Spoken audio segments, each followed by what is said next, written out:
although according to Engineer Pitan, Rio Verde was not informed nor advised by by Kobe that they are going to stop the supply, that they have that letter addressed to COWD that should COWD fail to pay their supposed obligations, then Kobe will advise Rio Verde to stop the supply. There was no communication whatsoever. That is from Engineer Hapitan. That is very clear. While it is true that Rio Verde has a take or pay provision in its contract with Kobe, of course there is that moral and then social issue that what Rio Verde would do then in the event that there will be no 80 million liters per day, 60 million liters per day in the west, and 20 million liters per day in the east.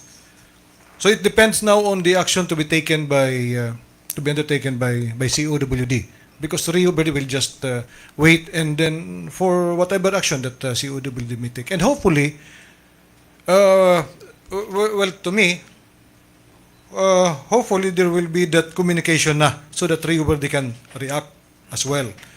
But I may say something, Mr. Chairman, if you allow me, that this is a collection issue, collection problem between COWD and Kobe. And under the contractual obligation of both parties, the Section 9 of the contract, you have the copy of that. Section 9 of the contract provides about dispute resolution. They can Kobe can just continue to receive their payment at 1660 under protest, and pahala magboxing sila round 1 to 12. Pero ang supply should not be stopped. Not at the expense of the Cagayan de Oro people, not at the expense that you are going to do hostage taking. Ang hostage taker si Kobe, si Metro Pac Water, and then ang hostage ang Cagayan de Oro people. I don't think that will work that way. So, they can argue, they can solve the dispute under the contract as it is provided under the contract. And then later, if it turned out later on that COWD has to pay, then COWD has to pay. If it turned out later on that Kobe should not be paid, then that would be the case according to whatever that the solution would be. So I think the immediate solution as of this time is that Kobe has to continue to receive that amount under protest, and then they have to go arbitration under the contract as it is provided under the contract.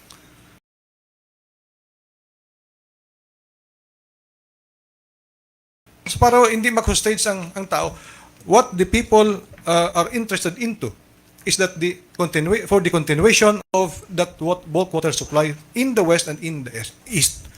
Bahala sila kung anong gawin na. Round 1 to round 10 ang boxing nila. I hope yan ang mangyari, yan ang maging option na i-take ni Kobe. Naging bad guy na si Kobe dito. Besides, 7 seats ang board ng Kobe. 5 from Metro Pac Water and 2 from representatives of COWD. I don't know if they ever talked or discussed or if they ever had that meeting for the last year, 2023, because while na pwede sila mag-meeting once in a year, but it doesn't provide that they are not going to hold meeting for... They are prevented from meeting. They are not prevented because as often as they want. This problem. But kung hindi sila nagkaroon ng meeting for the entire 2023, nag-exchange na ng whatever letter there, I think kulang ang the problem with the communication is miscommunication. So I hope na they are going to continue communicating personally, hindi lang sa exchange of emails, so that na ma-solve. So that by April 1, ma-continue pa rin ang pag-supply. Kami naman, I'm also at the same time the General Manager of High Valley Multipurpose Cooperative. We are the ones supplying manpower. We are the ones importing the chemicals to treat the water of Rio Verde. We have several purchase orders for that matter. The moment that Kobe will advise Rio Verde to stop and Rio Verde will not be paid, I have nothing to pay the members or the employees of our co-op. So you will sell. Yeah. So hopefully ma-settle nila yan. Hopefully diyan muna banda, because Attorney Rodrigo representing Kobe cannot so decide, cannot commit because ipasa pa niya sa management. But the only way as of this time, the practical solution as of this time is for them to continue receiving that payment under protest, and then they are going to go arbitration or whatever sila, anong forum ang gusto nila para hindi lang magsakripisyo ang tao ng Cagayan de Oro. Yeah, okay. Salamat. Salamat kayo, Joel. Joel is the former manager of the Magnum Bomber Radio. He's a friend for a long time. Kasi wala naman sa kontrata ninyo na puputulin yun, Atty. Rodrigo. Kung hindi makabayad yung COWD, wala sa kontrata yun. That they can cut off the water supply. Mr. Chairman, kaninang umaga, I said sa committee na ni chaired by Kagawad Judith, I was the vice chairman then of that board of directors. I was the vice chairman then na nag-award and then authorized Engineer Rachel Beha to sign that contract. But I cannot, review ko ang copy ko. Hindi ko makita na may kondo na i-threaten mo ang Cagayan de Oro na iputulin mo if ever hindi makabayad. I've read the contract. Hindi ko makita dyan. Meron dyan, Section 9, as what I've said, as what I've cited. Singapore International, arbitration, that's the remedy there. But I don't think na pupunta pa sila ng Singapore kung if they will just sit down. Because kung nakalagay pa doon na iputulin mo, i-threaten mo ang Cagayan de Oro, I did not sign that board resolution in the first place. I did not vote for that board resolution in the first place. Kung mayroong provision doon na i-threaten mo yung Cagayan de Oro na kung hindi magbayad, putulin mo. Yeah. Yeah, I mean that's common sense because this contract involves public interest. Yes, Mr. Chairman, yes. may I clarify some matters, Mr. Chairman? Yes. Yes, Attorney Rodrigo. Yes, Yeah. thank you. Thank you for the opportunity, Mr. Chairman. We thank the Honorable, the good GM for his suggestion how we should initially settle this matter. But it may not have been clear earlier, but we've been accepting the 1660 for over a year na po now. So we're not resorting to an immediate cutoff. Like I said, we've been trying to resolve this for over a year na po. Through a series of letters, even the water district even recognized initially the increase. As to the right to supply, cut the supply po, it is under Section 3 of the contract po, that we have the obligation to deliver the water, but except one of the exceptions there is for acceptable reasons, and one of those acceptable reasons po is the breach of contract. So yun lang po, I just want to make that clear po. Mr. Chairman, can I say? Yeah.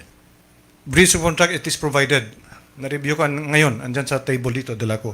So what I'm saying is, naging bad guy na kayo sa Cagayan de Oro because you're, parang naging hostage taker kayo ganyan because of the threat that if ever na Cagayan de Oro City Water District fails to pay by end of this month, and I think that's the fourth letter already, then you're going to stop supplying water.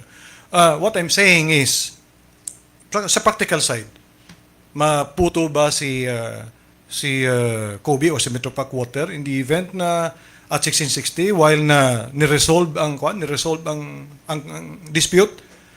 Because I know how much ang investment ni Metropac Water for that pipe laying sa Taguanaw going to Kamumanan Reservoir and ang retrofitting nila. Sa pipe laying alone, which is bigger ang amount compared to the retrofitting, that's your capex, that's your participation. In fairness to you, that's your participation, right, Attorney? Yes po.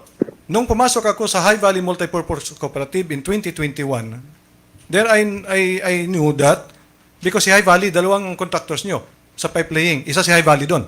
So in 2021, when I entered High Valley, naging chairman ako doon in 2021, doon ko nalaman because ako mismo na, by the time, ang nagsulat sa inyo sa pagbayad sa kay High Valley na nabayaran lang last year yung sa main contract. Hindi pa nyo na turnover because meron pang babayaran kayo kay High Valley na sa variation order. So that's actually, if I may say so, from a layman's point of view, that is a breach in itself because you failed to turn over that when it is provided in the contract that you have to turn over that. I'm referring to Kobe actually, and I'm referring to you. Now, yung pipe laying ng dalawang contractors, Patawaran and High Valley, total to not hindi aabot ng 300 million pesos. Yung retrofitting nyo, I don't think na aabot ng that much. However, yung isa yung nare-refer mo na umabot ng 1 billion yung investment nyo. You're referring to the investment that you have invested, your company invested, na to acquire sana ng Rio Verde. Which during the committee of the whole nung last week sinabi mo na hindi na I don't know what was your word, hindi na consummate, hindi na tuloy or whatever. What I knew from Engineer Hapitan is that you have that also omnibus loan security agreement na babayaran ni Rio Verde kung mga anong na-receive niya dati from Metropac Water, babayaran niya in the form of OLSA. Omnibus loan security agreement. Meaning to say that OLSA itself will take care of of that investment of Metropac Water in trying to acquire that water treatment facility. So, meaning to say, ang i-recoup ni Metropac Water is only that pipe laying and retrofitting. So, nag-loan ba kayo, whatever.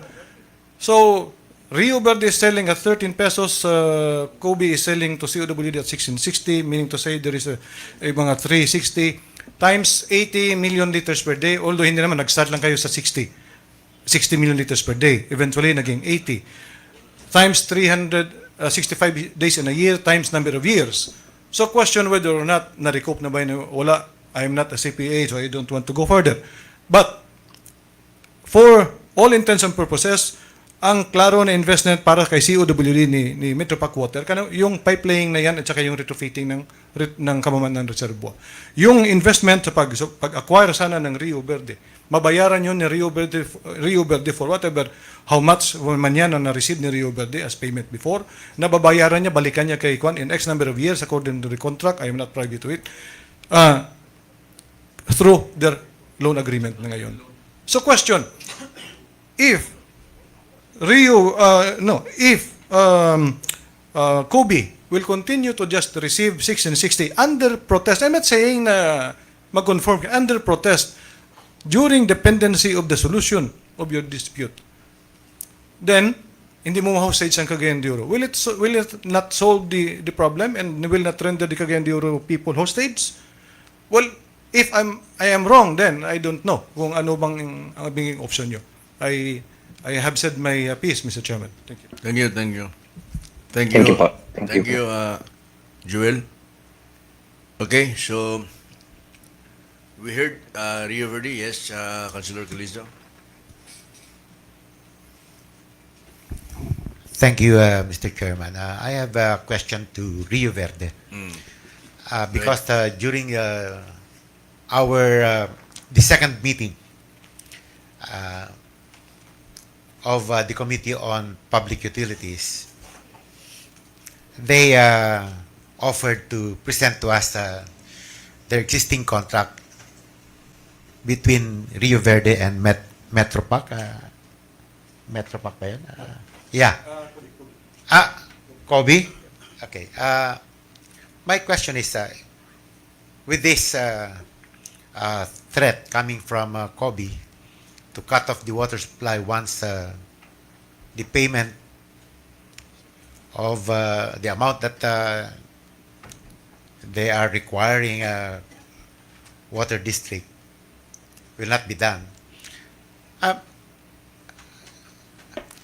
Di natuloy kasi yung pagbigay sa akin ni Joel sa kontrata.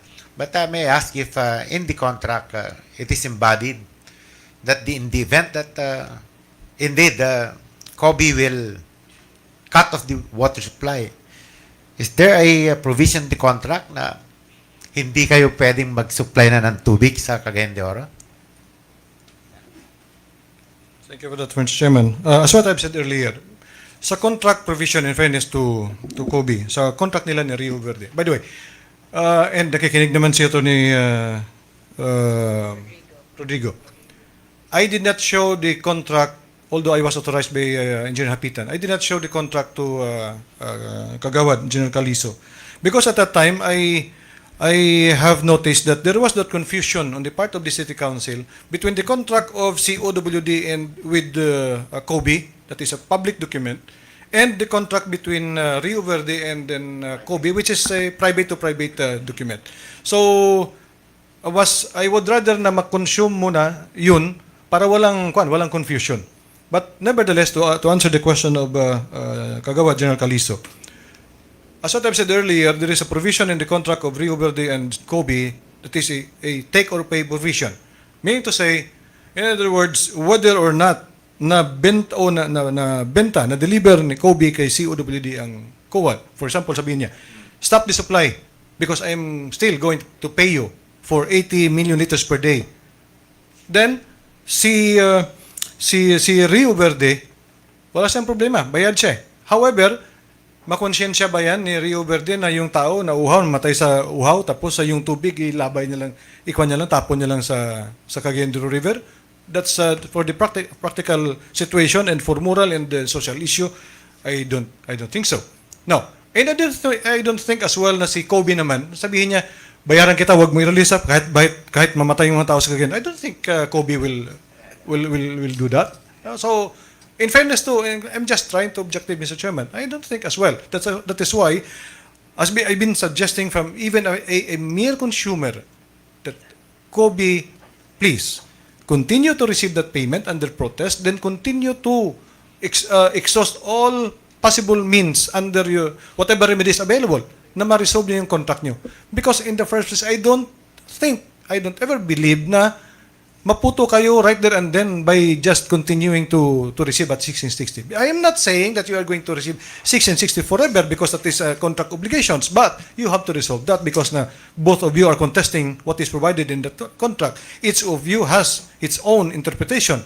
Now, ang sagot, si Rio Verde maghintay. Rio Verde will just wait kung ano ang ma-receive niya from COW. Until this time, walang namang na-receive si Rio Verde na emergency PO, purchase order. Wala naman.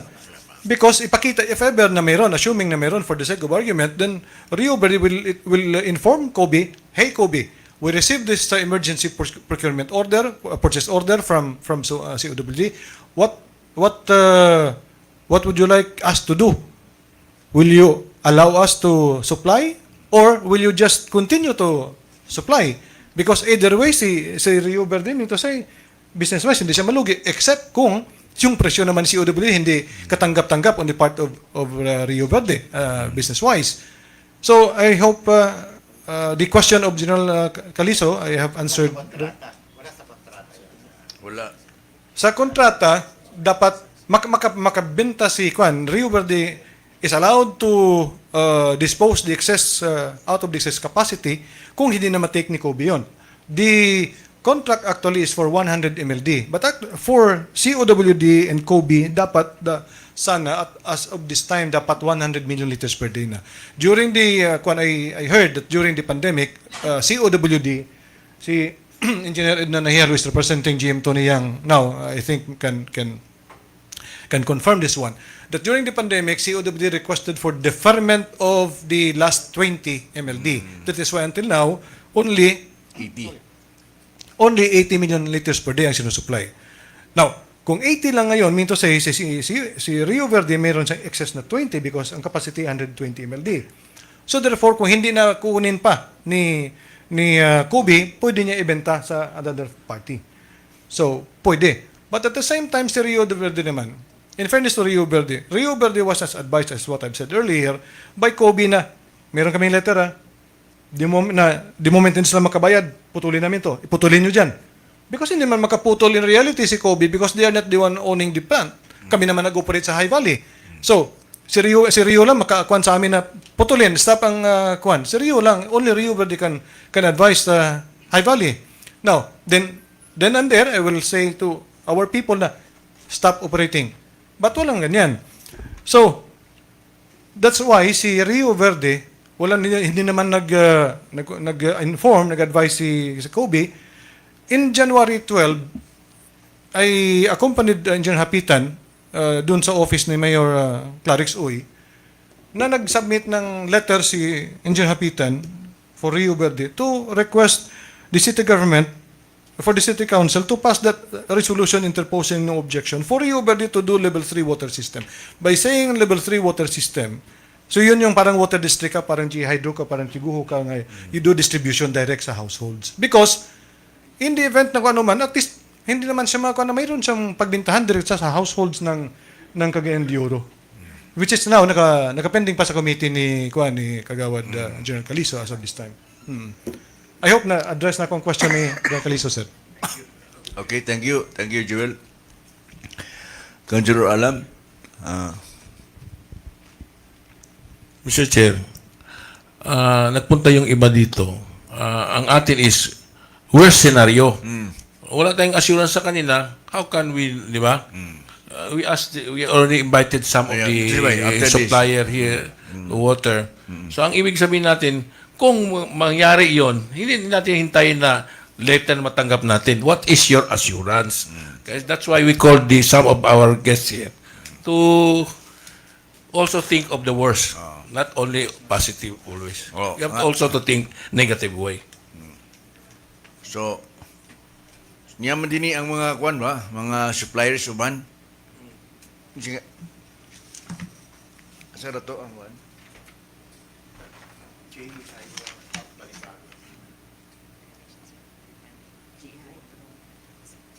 Kasi gani.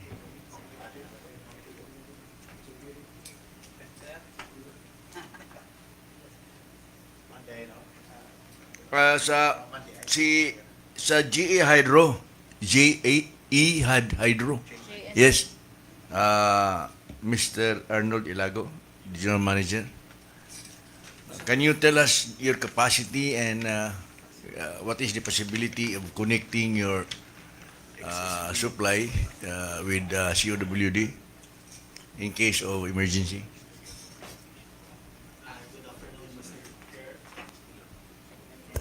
Good afternoon, Mr. Chair, and to the Honorable Council. Okay, I am Arnold Ilago, the General Manager of GE Hydro Corporation.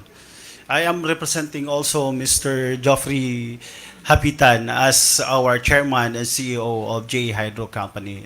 It so happened that Mr. Hapitan right now is in Isabela doing water projects work in that province, the Isabela. Okay. Now, and so far as the the capacity of GE Hydro, for the information of everybody, right now GE Hydro is capable of supplying 16,000 households. 16,000 households, which is half of that, or more or less, right now, nasa 10,000 na kami. So, what is left is only around 6,000. What area? We are currently distributing from Indahan, Gusa, Kamaman-an, and right now we are entering Nazaret. So we continue to supply directly to households. I don't think we can participate in supplying with the water district because we are directly supplying to the households. That's it for now, Mr. Chair.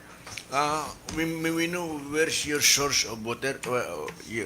We have our plant at Indahag, and the water source is the Bubunawan River. Okay. So far you are operating in the east side Yeah. of Cagayan de Oro. Correct. Ang problema natin is ang west side. Yes. Yeah. Wala kayong participation. So let's listen to Engineer Neil Urais. Engineer Urais, thank you for coming, sir. Thank you, Mr. Chair. Amayang hapon sa tanan. So, I'm representing Mindanao Cooperatives Water Service Federation. Sa Cagayan de Oro, we have 2 surface water treatment plants.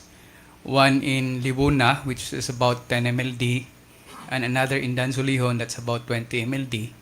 So, basically, that's 30 MLD that can serve up to 40,000 households. Karon na naman miss mga 10,000. So probably another 30,000.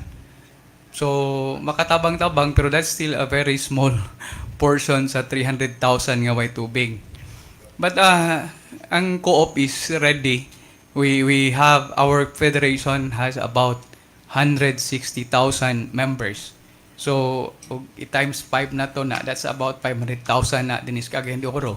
We could not also afford nga among mga members sa co-op way tubig. We are committed to support the city on its projects. If the city wants us, we can start immediately. So we can build like 100 MLD in sa karon we are supplying Dansolihon, Mambuaya, Bayanga, Lumbia. Then from Libuna, that's Kiliog, Kinawi, Indahag, Gango, Upper Carmen, not Upper Carmen, Upper Kamaman-an, Upper Nazareth, and Upper Makasandig. So Tibasak also, we have Taguana also we are supplying and biking on. But if necessary, we can build a 100 MLD plant. If we start now, by December, we will have what type problema dapat tubig? Whole city. That's our assurance from the cooperative. Thank you. Kaya mo. Very good. We have the capability to do all these things. Kasi makatatakot lang kung isa lang supplier mo eh. There's no competition. There is always that danger of squeezing your neck anytime. So can we listen to Mr. Jose Marie Tamayo, South Balibago Waterworks?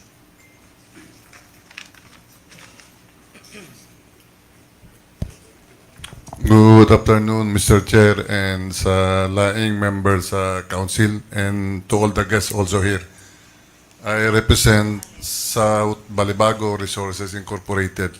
We have a water treatment plant in Bulao, Ipunan. We get our source from Ipunan River. Right now, we can help the city for a 5 MLD supply to water district. Yes, because That's 5 the other million liters a day? our capacity is 10 MLD. The other 5 MLD we have already committed it to other areas. So you're serving what part of Cagayan de Oro? Ipunan? Ipunan? Opol and hopefully Ipunan, Mr. Chair.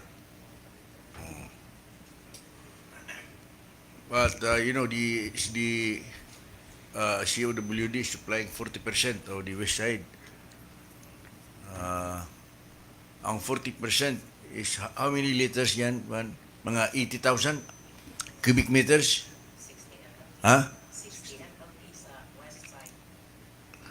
60 MLD, million liters a day. And the capacity here is only 5. Our plant, Mr. Chair, the capacity is 10 MLD, 10. but we can have 5 MLD for Cagayan de Oro. But even then, because you're now supplying 10 MLD now.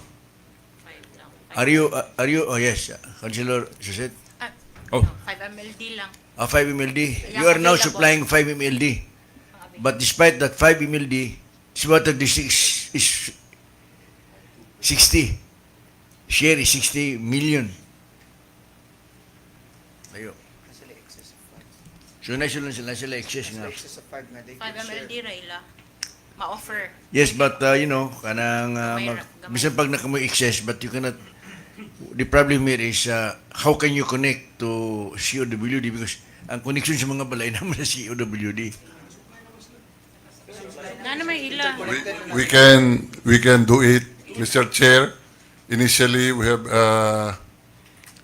discussing this with COWD, no? Na. Yes. Naka-connect na mo. We have connections with COWD, but it's going to Upol. Probably next month they are planning to get an additional 1.3 MLD for Ipunan. So the 5 MLD that we are offering, COWD can also get from us, and we can interconnect it in Ipunan also. And it is the COWD, wherever they want to bring the water, sila lang bahala, Mr. Chair. Lagi, oo, sila na. Naapa ba wala naman tingali, ha? Wala na. So, So, yes, we have here the Water District Representative, Edna.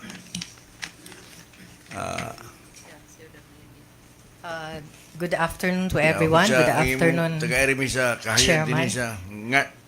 Okay. First, ang ako lang pangunta na, because I think, kaya bulo matingali ka ni.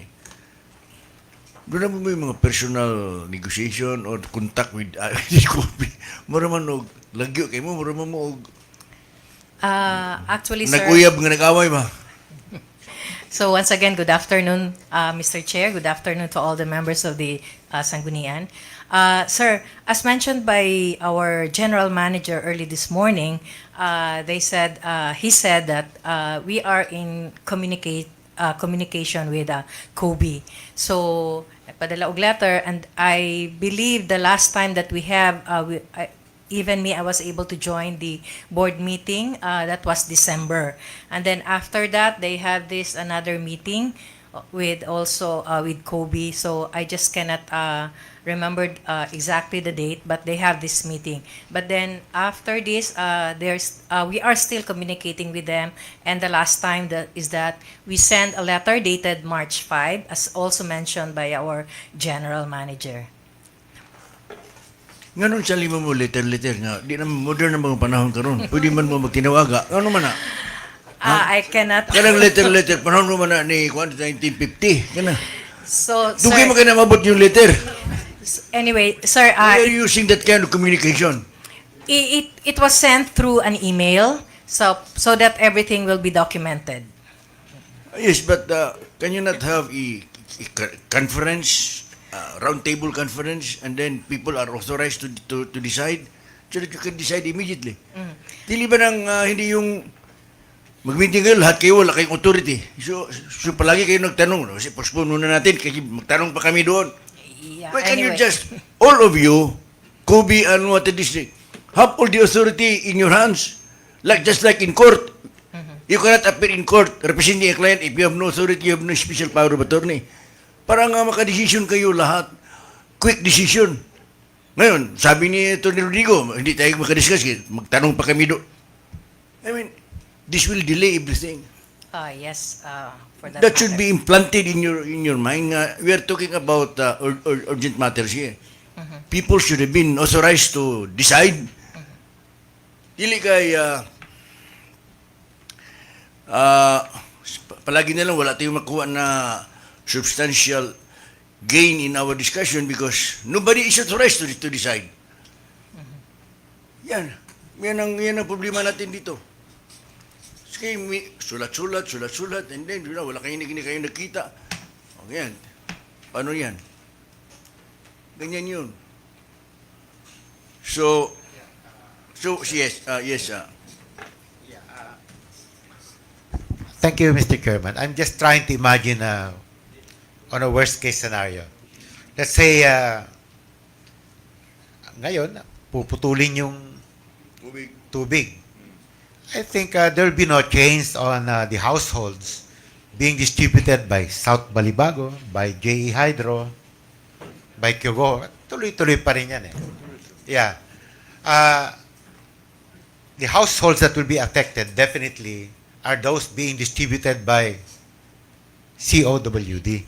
So that should be the focus of our wargaming, Mr. Chairman. And of course, the one of the strong solutions to this is what has been manifested by Mr. Joel na hindi na siguro pwedeng basta itapon lang yung tubig. So, I think on a worst case scenario, Mr. Chairman, we can play along that idea, that concept. Kasi eto nga yung I know within the Pueblo de Oro townhouses, township, walang epekto yung pagputol ng Kobe kasi may sarili. may sarili silang Yeah, system. that's private. Civil estate. Pero sila. And the other subdivisions. Wala problema. And those barangays being distributed by their own cooperatives that they have organized. So eto lang talagang galing ng Ako, okay na ako Water sa district. sinasabi ni Joel eh. Okay na ako. So, yung sinabi ni, ni you will- Mr. you will, I think that will be the best, That was the best the best assurance. course of action so far. Oh. At And, saka, we've got to seek help from Mr. Balderovar and Engineer Hapitan because they alone probably can give the outright course of action to this. Unless, siguro, yung task force task group ni Nick Habagat, puro balde, etc. These are mga just tankers, tankers. But for the Very general distribution of water, we need a big source, Mr. Chairman. But we are ready for any eventuality. We are ready. No, first, sabi, kasi maraming nag-watch natin. Maraming nanonood sa atin ngayon. Bakit kami nagtagalog? Kasi may Tagalog tayong mga bisita. Baka matingala ang mga tao natin na bakit ba nagtagalog yan? Hindi naman Tagalog yan. Okay. Please remember that Kubi, of the entire water consumption of Cagayan de Oro, Kubi only serves 40%. 60% of the entire population of Cagayan de Oro is being served by the water district, coming from its own sources. So that means the sources of our COWD is not only the Kubi. We have the COWD have other sources. That is why when worst comes to worst and Kubi will cut off the supply, 60% of Cagayan de Oro will still have water. Kaning 60% sa east side. Bugo to, paingon siya, magproblema lang ta sa Kubi nga 40%. Ato ning klarohon, kaya bisi mingon tao nga, kung putlon sa Kubi, hurot na ito Cagayan de Oro, walay tubig. No. Kung putlon sa Kubi, dili ang tibok Cagayan de Oro maputlag tubig. 40% lang nga nasa first district. The 60% will continue to have water. So muna atong gabantayan lang. Yes, Edna. Mr. Chair, if I may be allowed to show the location of, our action plan for the worst case scenario, since that's the reason why we are here. And then the water district also prepared for that. And then in case, worst case scenario, that the Kobe will stop its supply. Okay. Aman. Naaday. Very good. Agpasya, kayo na ba ko?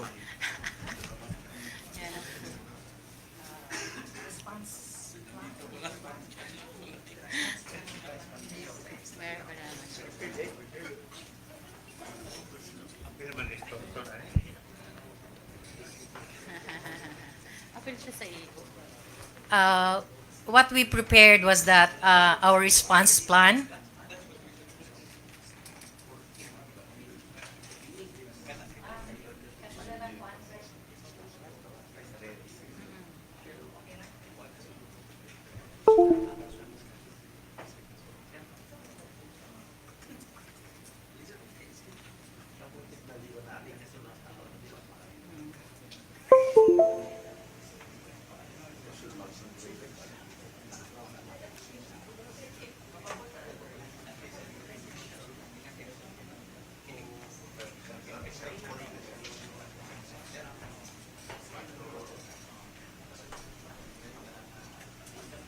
Hello, ikaw di ay ang representative GM. GM for tech.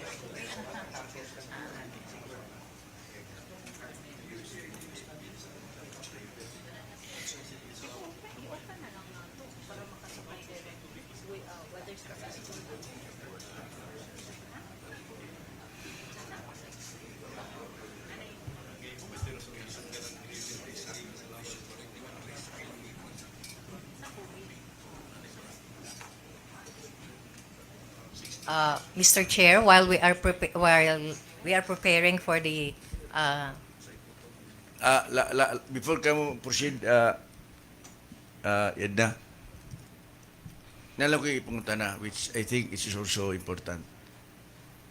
If we will outsource the water supply and get it directly from Rio Verde, will it pass scrutiny by COA?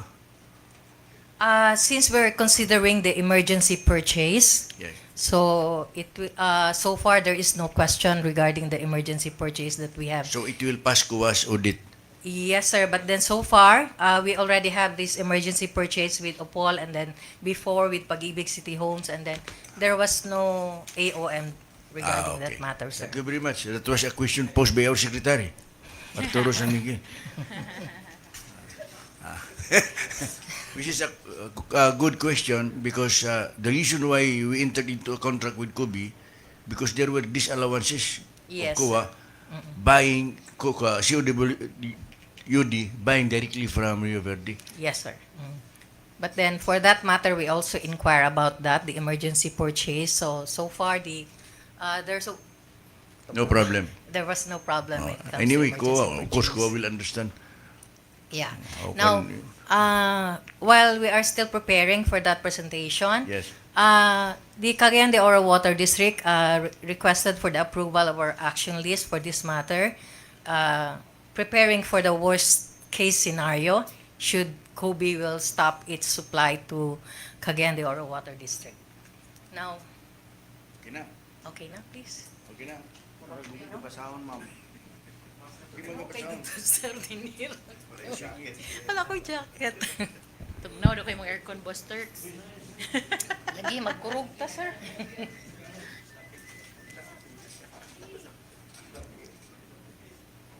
Error siya, ma'am. Ha? Oh. Pwede ka to akong cellphone, i-direct na to. Error na lang, ma'am. Mo-join ka sa Zoom, ma'am. Napa ba siya ito ni Rodrigo? Napa. Na. Attorney Rodrigo Panyero, Yes po. thank you that you're still here. Yes po. Can we have an answer, definite answer from your end, either tomorrow or Friday because it's important to us. Regarding the extension po, yes, I'll take it up to management as soon as this meeting adjourns po. Thank you.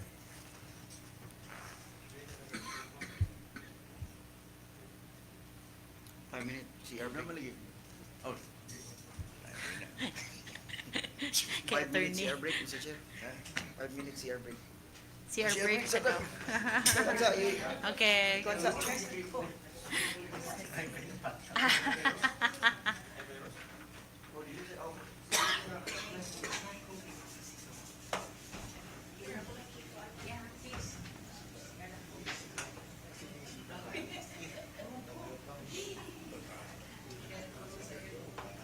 Hindi, west lang. 40% lang naman. Ate, pangutanan.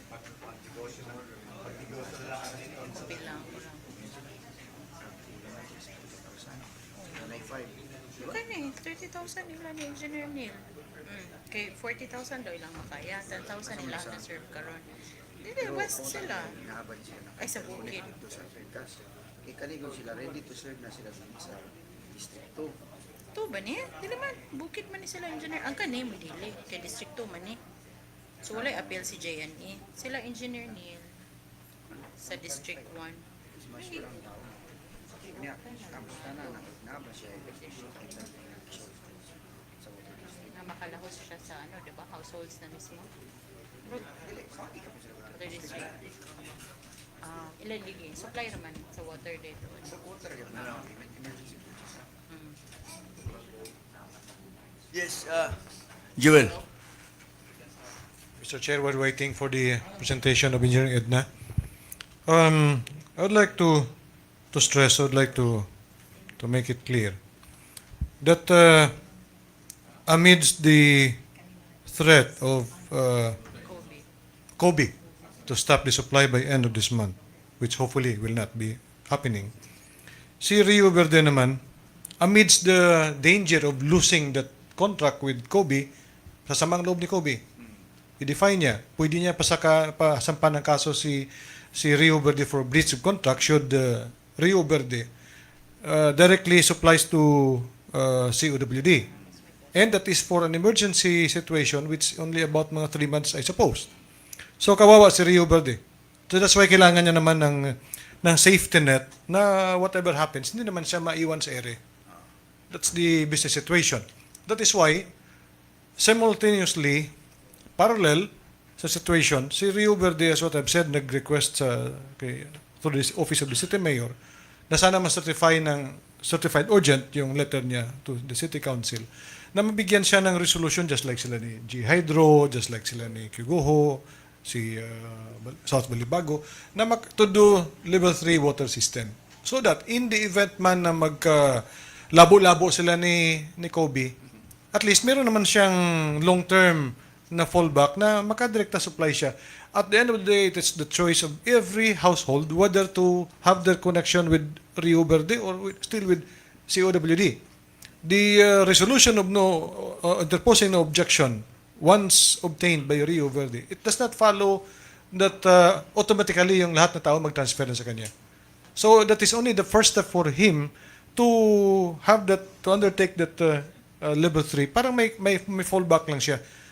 Abogado mismo ng Kobe, he is listening right now. So they are now thinking of their next option as well. Should Rio Verde will directly supply water to COWD. So yan ang concern ni Rio Verde. Paano naman siya later on?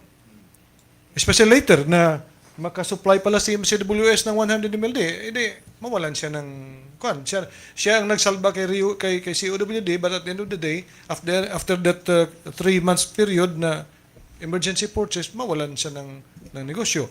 So kung mawalan man, if ever, at least somehow mayroon siyang option na makapag-directly supply sa households by doing that level 3. Okay, that is noted and that will be considered. Okay, Nana?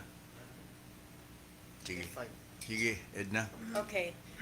This is Engineer what Edna Nahiyal. this is what we have prepared, and we asked for the approval of our board. So I will present also the east side, since 18% or 20% of the supply coming from the east side is from the Kobe also.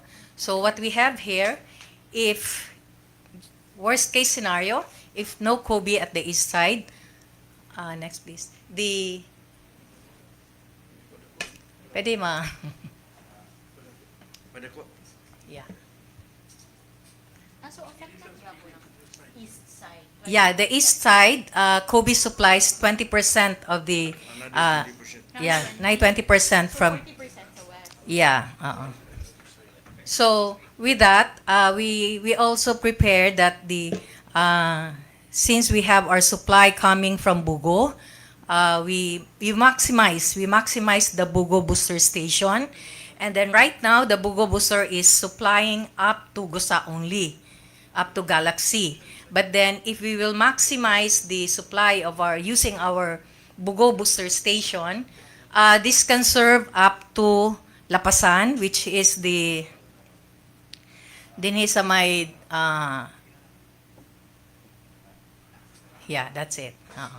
So as you can see, the supply for east is right now 18% comes from Kobe, and then the remaining 82% comes from Cagayan de Oro Water District. So we have that. As you can see, the blue one, that is from our Balulang booster. And then we have our sources are the Bugo booster station, our directly fed production wells, and then we also have the Malasag supply. So those are the sources that serves the east area. So if ever the Kobe will stop its supply, our Bugo booster can serve up to Lapasan. That is up to the Colambog area. And then it can serve the subdivisions, the Santa Cecilia, up to Capcom. And then for the Makasandig booster station, it can serve up to Makabalan. Makabalan, Puntod, Makabalan. So, the Poblacion and Puntod, Makabalan. And then our Kamamanan, the directly fed production well number 31, it can also serve, it will serve, the areas in Kamamanan and also our Poblacion area. Now, the only problem then is the Aluba area, which we consider also the supply of other water provider. Should there be a stoppage, we already identified where the water provider in that area. I believe there is the MCWS is there and also the JE Hydro. So we consider, next please, we already identified the interconnection or the take-off point for that matter. Sir, next na lang ta, please. Katong sa mapa. So, this is the supply versus the build volume of Kobe influence. Now, kanang naa din ha, kanang gi-enclose sa red, yung this will be served by our Bugo booster station if we will maximize the Bugo booster station. And then that production well number 31 will serve, as mentioned, the Kamamanan, part of Poblacion, and Puntod. Now, the only place that we cannot serve if Kobe will stop is Aluba, Promised Land, and Tibasak. Murag apil ka, ana, kagawad. So with that, we consider the water provider coming from either MCWS or the JE Hydro. So mo lang na ang atong problema on the east side. So we also identified the location where our prospective supplier will interconnect or will have its offtake for that matter. Now, for the... Pwede sa second na file mo? Di na lang na kung isa-isahon kayo. Nakita naman dito pang one time. Di masyado. For the west side, the other file, please.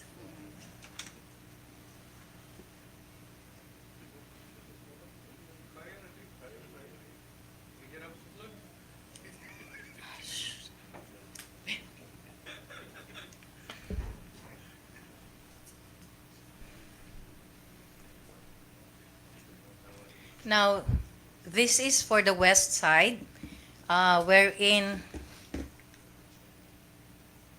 the Kobe is supplying 60 MLD.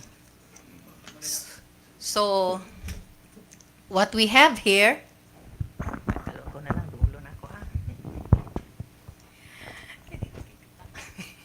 so what we have here, we have supply coming from Balulang, Calaanan areas. So we have the Balulang booster station, and that is serving the part of Carmen and also the Bulwa.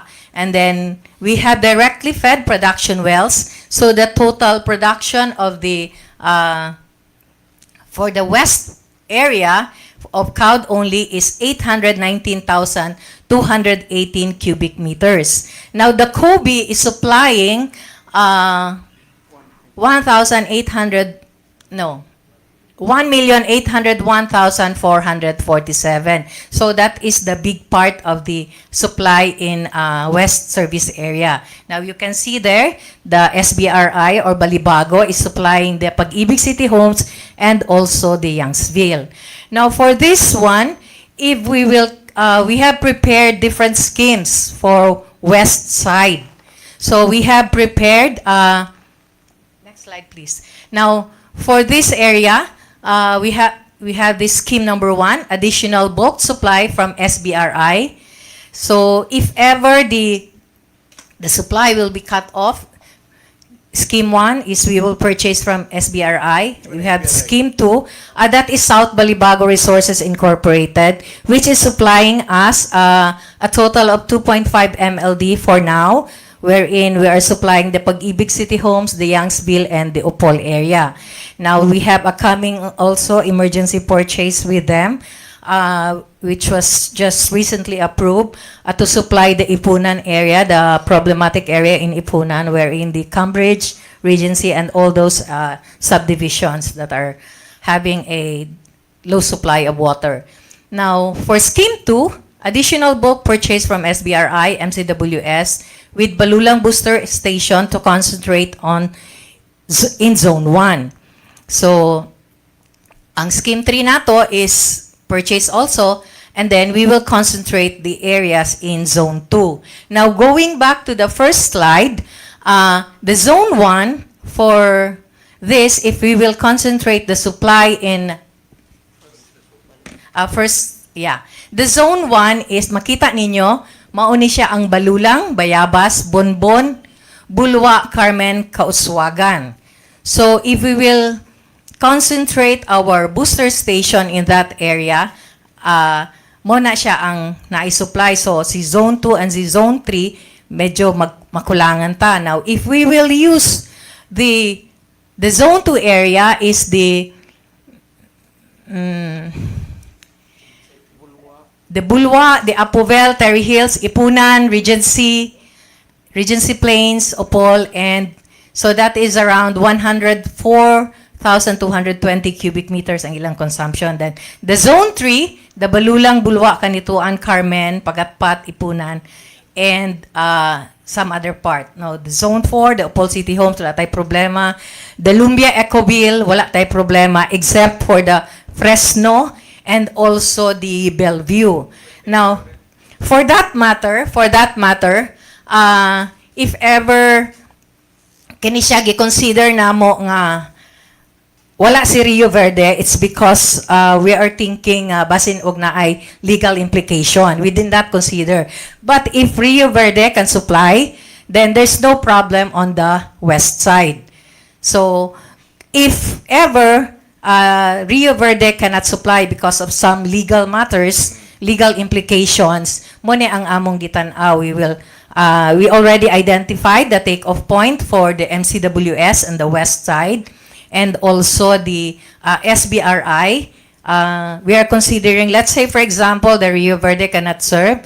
We're considering the MCWS na off-take nila on the old airport, and that will supply the Fresno, the Upper Carmen, maabot na siya up to Zayas area. So, ang i-contain na lang dahil nato ang atong Balulang supply, which will serve Carmen, part of Carmen, Kauswagan, Bonbon, up to Bayabas. And a patag dayon, ma-appeal siya. Now, if ever masulbad kita, kung masupply si Rio Verde, worst comes to worst lugar nga putlanta ni Kobe. So, muni ang among gi-prepare sa water district on the worst case scenario. Nag-identify na taas ang atong mga take-off point from different water suppliers, different water providers, if ever mawad ang taog supply. So, pwede na mo ni i-share sa uban, and then we already preparing the purchase request with the condition that this will only take effect if ever Kobe will stop its supply to us. Nag-prepare na mi, sir. Also the TOR, nag-prepare na mi terms of reference, and then asa ang mga possible nga take-off point na anasad may design kung kuan, and then we also check our supply because the flow meter or the electromagnetic flow meter, it should be supplied by the supplier, but then for the meantime, it is the water district who will undertake that, ang mag-supply sa materials, if ever kinahanglanon gyud kay we are thinking dapat walay gap. Yes, walay gap. Walay Importante gap.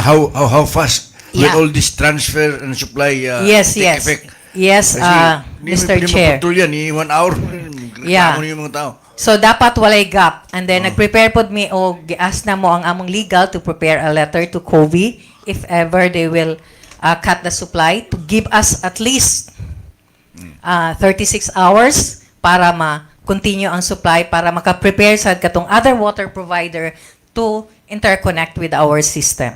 So, kana lang, Chairman, and thank you. Thank you very much, Edna. Thank you very much. So, that's good. We are ready. Ready ta? Okay na, Lam?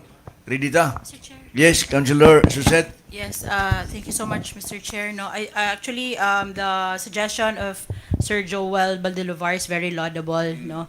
But then, we heard Attorney Rodrigo a while ago that he still needs to inform top management as to whether or not they will, it will take another 1 month or two, no, for the extension, since he keeps on repeating that they have been doing it for 1 year already. So there's no assurance. So I think let's not wait for Kobe to decide as to whether or not they will give COWD extension. Now I have a question addressed to Sir Joel Baldelovar. When can we possibly know if there is a legal implication, if you can directly supply sa households, no? Because if the city council needs to approve a resolution interposing no objection from other water suppliers or providers, we can always do it this Monday, Mr. Chair, kay considering na it's already fast approaching, no? And mag Holy Week na pod, and there's walay session. So as much as possible by Monday, kung unsay dapat masulod nato sa agenda for the water supplier or provider na maka-supply sila sa water district. Do you happen to know, sir, if you have a contract which is it exclusive?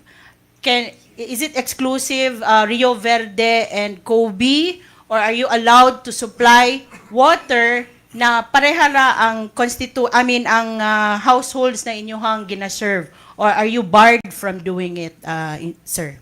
Yes, ma'am. I'll answer you in categorically.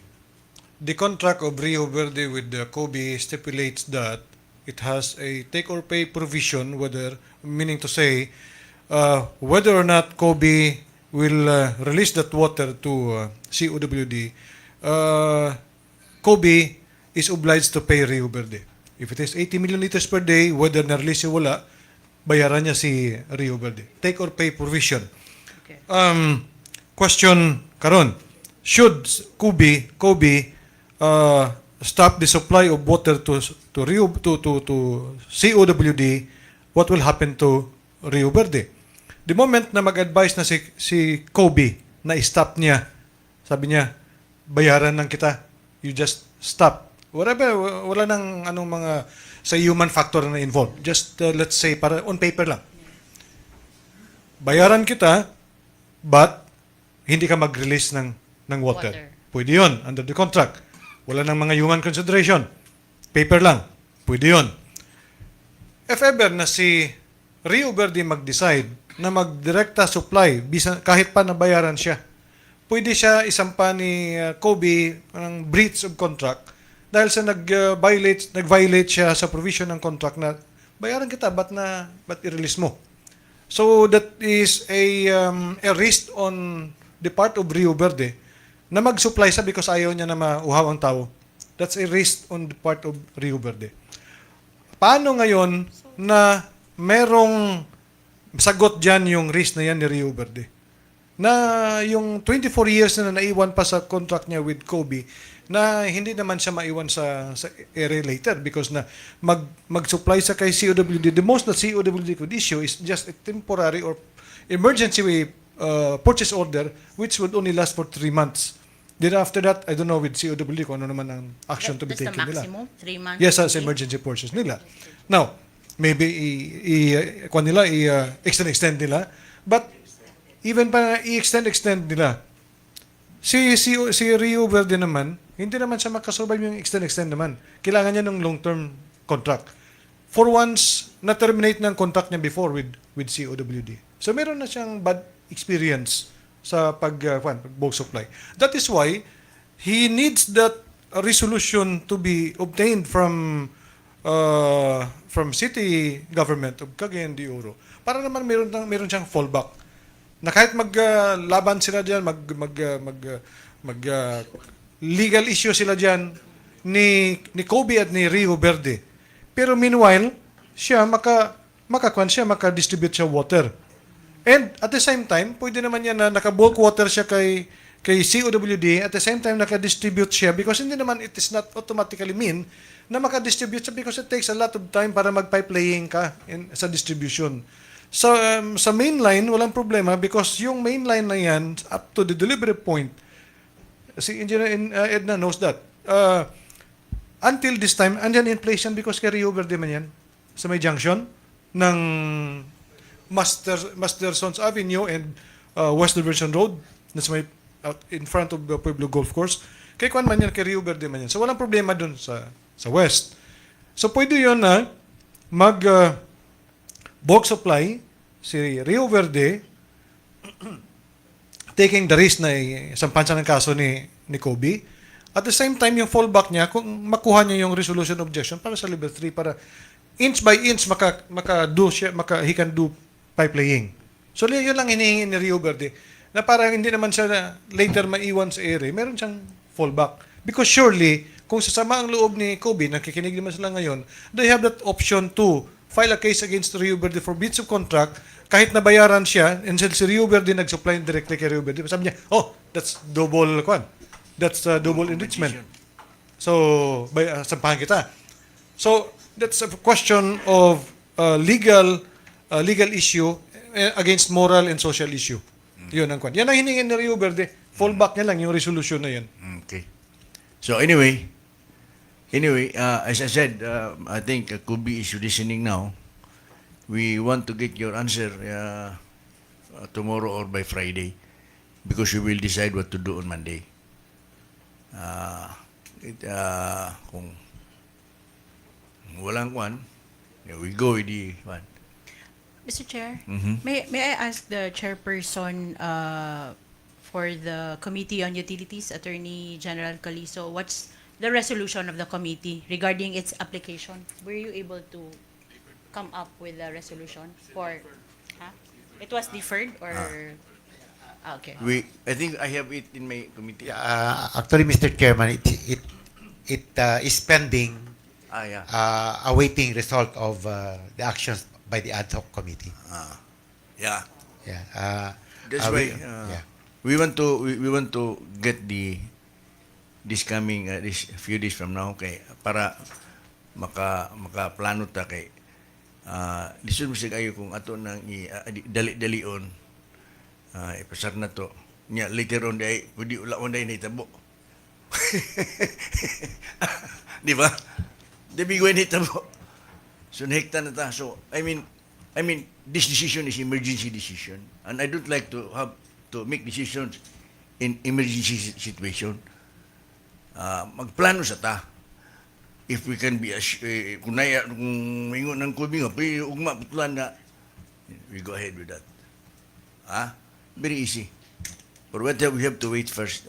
That's why I'm requesting Attorney Rodrigo to inform us by tomorrow or by Friday. Tomorrow sa ugma. Thursday na Thursday. tomorrow. Friday, because if not, we will not receive any communication from them. Then we proceed on Monday. Sige. Wala na. Wala na ba? Okay. Mr. Chair, last. Last. for the- Wala pa. Ayaw, last. Okay, for the water providers who are here, especially katong makaprovide sa ang wait. GO. GE. Hydro. Yeah, and the MCWS. What is their commitment? How many MLDs can they commit sa ato ang water district? O connected na ba daan ilahang mga lines? Just for the worst case scenario only, Mr. Chair. Katong for providers sa 40% nga ni Kobe. Sila sa kwan. Sila Sila ni sa- Engineer Neil, MCWS, and kaning Kaning South Balibago. South Balibago. Kay ang JNE, I don't know. Ang GE niya raman siya. In case, kay 20% from the east, Mano, and Kobe. Considering that there are two providers on the east side. In this, So, pwede sila once we post it, pwede sila mag-meet it's either NCWS and the JA I know that provide. Okay, so I think ready naman inyong documents, no? Yeah. Just in case for the emergency. Yes. Okay. Thank you, Mr. Chair. Okay, so I think everybody's ready. COWD with its contingency plan. Uh, uh, with the assurance of Rio Verde and also the assurances from our other suppliers. The ad hoc committee and the task force will also consider some other preparations. We have some other preparations aside from this. We have other preparations like contingency plan na aman ta mga kompleto naman ta, police, the army, and then we have also requested security and other measures that will not allow a situation where we will be existing on this city without water. So kini pwede na. Thank you very much, ladies and gentlemen, for coming, and thank you for your assistance, for your inputs and your ideas. Thank you very much, and may God bless us all.